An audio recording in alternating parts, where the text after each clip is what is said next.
Welcome back to A People's Guide to Publishing. I'm Joe Beal, the founder and CEO of Microcosm Publishing and Distribution. I'm also the author of A People's Guide to Publishing, which distills what I've learned from selling millions of books over the past 25 years. I'm Ellie Blue. I'm the editorial and marketing director here at Microcosm. We are an independent mid-list publisher based in Portland, Oregon. We have 14 employees, over 650 titles in print with 20 to 40 new books per year, and we distribute thousands of titles from other publishers. We started this podcast so that we can share what we've learned with newer publishers so that you can learn from our mistakes. Or maybe you just want to understand the publishing industry. This week, we are going to talk about newfangled publicity technologies. Publicity 201. Or 406, who's to say? Spoken like someone who did not finish college. Hey, whoa. Sorry, didn't know this was the Burns episode. You have like a terminal certificate in your field. I am not dead, in fact. So, advanced publicity. Mm-hmm. How do we sell ourselves? So, this is something I run into quite a bit with authors where, they'll have a deal offered to them, and part of the deal that the publisher is offering them is like that they'll have a publicity package for the author, and I cannot tell you how many times the author is like, who even reads newspapers anymore? Why would that matter? Why would, I have my audience is my followers on social media. Why would I possibly need to go bigger than that? Which is a very valid question. And if the answer is you wouldn't, then you should terminate that conversation and talk about something else with somebody else. Yeah, sometimes the most advanced publicity is just to not do the thing. And, this is kind of the fascinating thing that we have stumbled into over the years, is that you can, I think of it in terms of you could spend an infinite number of hours sweeping the floor. You will get infinitely diminishing returns the more time you spend sweeping the floor. You should, however, have somebody spend some amount of time sweeping the floor. And yeah, publicity, you're kind of going for the easiest pickings. I'm glad that you at least picked up that was a metaphor. I'm just looking at how dirty the floor is around us. Point thinking taken. It's only a metaphor. Hey, I thought the Burns were over here. They're still coming. And so this is kind of how you need to take it, is, you could have your book sent to as many outlets as you were hopeful would maybe feature it. You can hire a freelance publicist to do, I'm sure they have $30,000 packages. I'm sure they do. Oh yeah, you could really go to town. So it's more the matter of reasonably how big is the audience, and how do you reach them, and and so it's not, and so you have audience maintenance and audience growth, and those are sort of your two brands and branches of publicity, of telling people that already know about you and already know about your work and already know about the book that this is what's interesting and cool about it. So that's like when you see an article in a TV Guide or whatever that's like, this new show is going to feature this hot actress, and then you'll be like, oh, I'm now I was interested in it, but now I'm even more interested in it, Or you'll see this author is going to be featured on this, late night talk show, and you're like, oh, well, now I'm definitely going to watch that show because I love that author. And then it's a series of tie-ins versus, most independent work really starts and sometimes ends with trying to reach new audiences with the work, But I would stress that both are equally important. So say you have a literary fiction press. How do you reach new audiences with that? Or how do you reach your existing audience with that? Well, you would probably have some relationships with some magazines, and you would probably have some Oh yeah, from your networking and going to parties. And you would probably have some freelancers that consistently review you, and you would probably have some trade publications that write about you, and so like Writers and Poets and publications like that, and places that like Jane Friedman that report on the industry at large, places and also people. And and looking at it from the perspective of, where are the people that have written about me consistently probably also have a readership that has read about you consistently. Oh yeah, that is a good rule of publicity, is that it is all about building relationships, and the best people to pitch are people that have already covered you and that you've already thanked and that you've been thoughtful in how you pitch them. And you don't need to sell them on it in quite the same manner, because they're presumably already interested. There's a few times where I've like overpitched something to somebody and then they come back and they're like, "Are you saying that you want to come on the program?" Because, if you want to, we can do that. And so sometimes that's all if you have a relationship, you should act like you have a relationship. If you don't have a relationship, you can build a relationship. Yeah, like you ideally are going to build up a Rolodex, or, you probably don't say Rolodex anymore. Virtual Rolodex. You're going to build up a spreadsheet of people that you can just be like, "Oh, hey, Mary, I've got another book you're going to love. This one you should probably pitch to the, Arts and Crafts magazine," or whatever. Mm-hmm. And so that's similarly...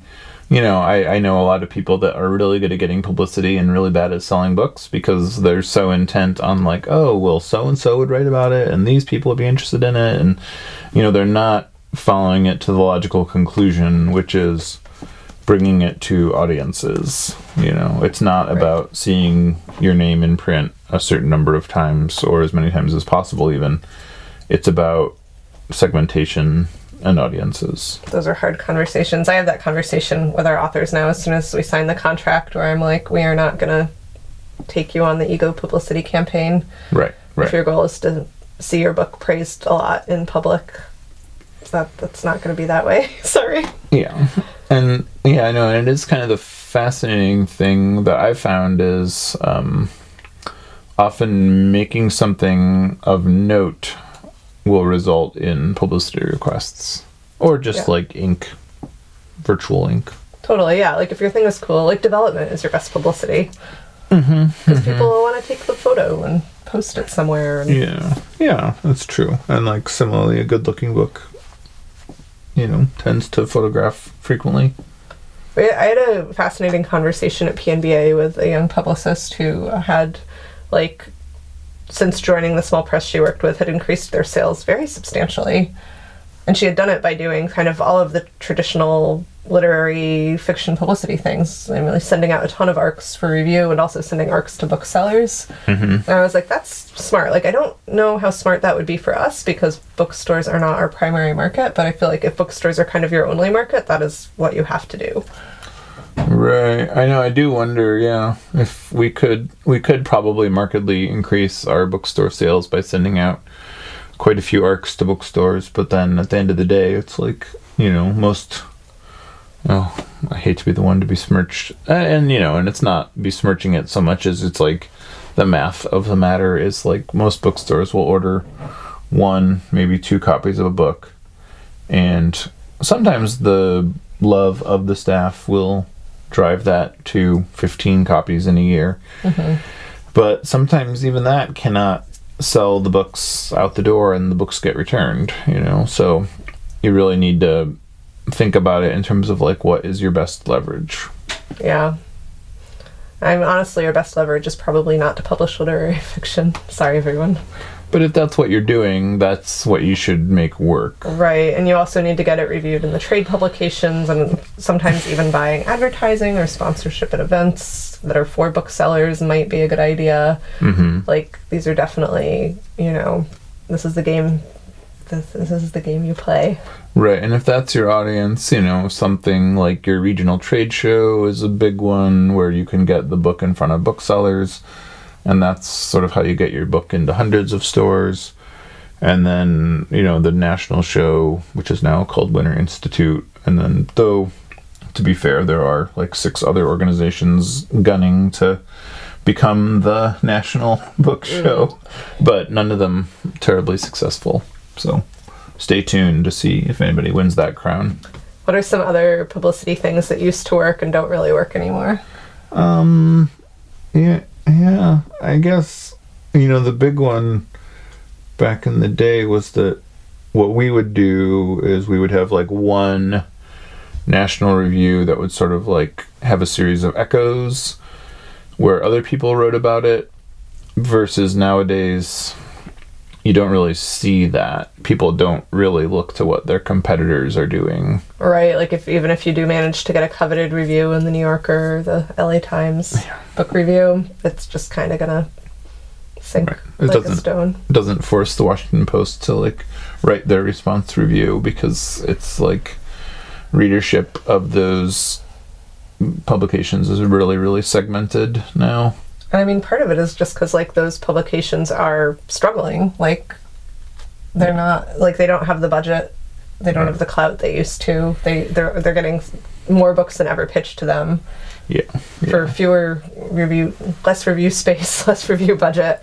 It's kind of a losing game. Yeah. There was a moment a few years ago where a publisher that, is successful, they told me that,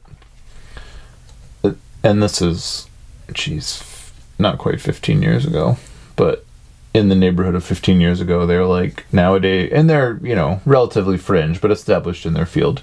They said that even a good review in the New York Times did not sell 200 copies of a book. Oof. And that was a little shocking to me because, I was still fairly dyed-in-the-wool punk rocker, so I was like, what? But that's, huh? And then nowadays, I'm like, I'm no longer needing convinced that that's something we want to do. I'm like, the point of the matter is we want the people that are interested in what we're doing to know about it. So events are really best as leverage for publicity, and they're one of the best levers for publicity, because like if you want somebody to write about your book, and it's not, probably getting a book review is going to be the hardest way to do that, but having them write about like an event that their readers are going to be potentially interested in going to is what news outlets want most of all. And sometimes you can even get like the local TV station to come and cover your event if it has some kind of visually compelling and aspect, and if it's a slow news night. Yeah, but it never hurts to let them know. And I mean, I don't know if this is from, I have successfully utilized this strategy over the years, have been the cover story on various small town alt weeklies, and I don't know if that is a matter of a slow news week or if that's a matter of like me saying like quirky and quotable things or what, but I can't even tell you how many times like you roll into town for your event, you're on the cover of the weekly, the venue that is not very large to begin with is packed, people really think it's the thing to do that night, and then as such you obviously sell a lot of books. Or if there's like a special interest blog or a social media or something, if you're having a virtual event, those special interest places are the place to promote your event. When you're promoting book events or any events, you need to get the word out at least 2 weeks in advance, preferably 3 or 4, longer for print media.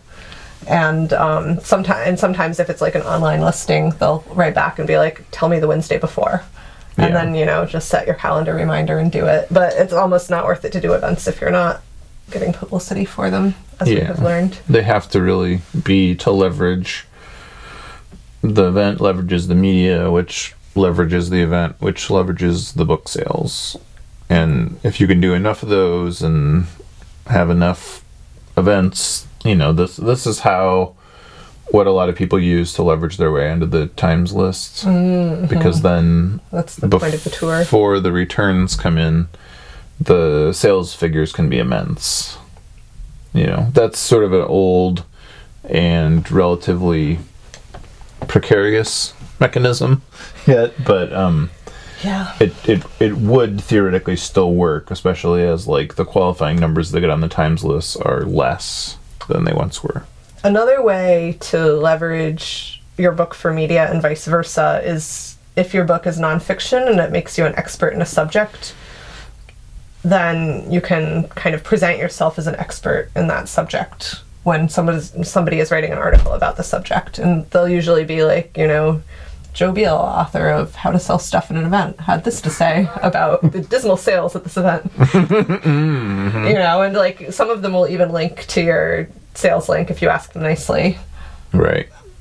So that's another way. And like the way to kind of have that is partly just to like kind of have your book be known, but you can also put yourself out there through your relationships with reporters. There's a service called Help a Reporter Out where you can be like, oh, hey, I'm an expert on this topic, and reporters will post and being like, I need somebody who's an expert on using Tarot and intimate relationships for an article for the Huffington Post. And, that stuff has limited leverage, most of what's on there, but yeah, Yeah, right. Sometimes it's what you need.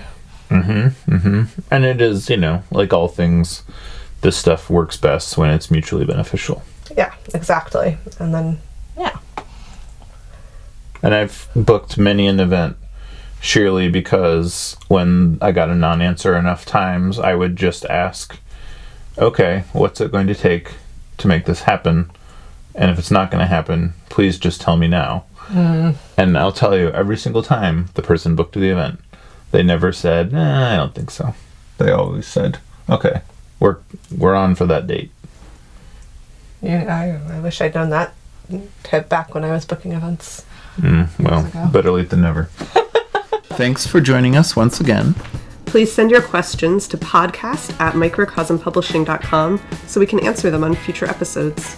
And please give us 5 stars on iTunes and everywhere else that podcasts are reviewed. You can find us on the internet at microcosm.pub. On Twitter at Microcosm. On Facebook at Microcosm Publishing. On Instagram at Microcosm_pub. And here in Portland, Oregon on North Williams Avenue. Thank you so much. Have a wonderful week.